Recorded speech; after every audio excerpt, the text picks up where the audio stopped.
पूर्वी एस टीमध्ये काम करत होतो तेव्हा माझे सहकारी असणारे भुजंगसिंग चौदंते यांचा आज स्मृतिदिन आहे।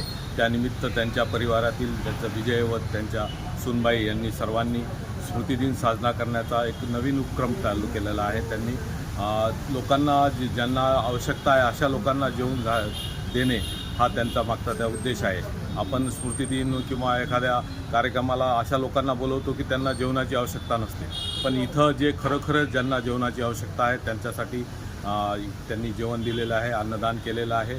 आपल्यापैकी कोणाचे असे स्मृतिदिन वगैरे काही असे साजरे करायचे असेल, कोणाचा वाढदिवस साजरा करायचा असेल तर आमचा भाऊचा माणुसकीचा फ्रीज हा उपक्रम गेल्या 3 वर्षापासून नांदेड शहरातील पंचवटी हनुमान मंदिर महावीर चौक इथं ठेवण्यात आलेला आहे। त्या ठिकाणी आपण दररोज सकाळी 10 वाजता आम्ही किमान 40 ते 120 डबे या ठिकाणी देत असतो। जे गरजू असतात ते लाईनीत या ठिकाणी थांबलेले असतात। आपल्याला विनंती आहे, आपल्या घरी एखाद्या दिवशी अन्न शिल्लक असेल तेही इथं आपण आणून ठेवू शकता। ज्यांना अन्नाची आवश्यकता असे कोणी लोक तुम्हाला दिसले तर त्यांना सकाळी 10 वाजता आपण या ठिकाणी पाठवा, त्यांना आम्ही जेवण देऊ। आपल्या सर्वांना विनंती आहे, या उपक्रमात आपण देखील सहभाग घ्यावा। चौदंते परिवाराचं खूप खूप अभिनंदन, धन्यवाद।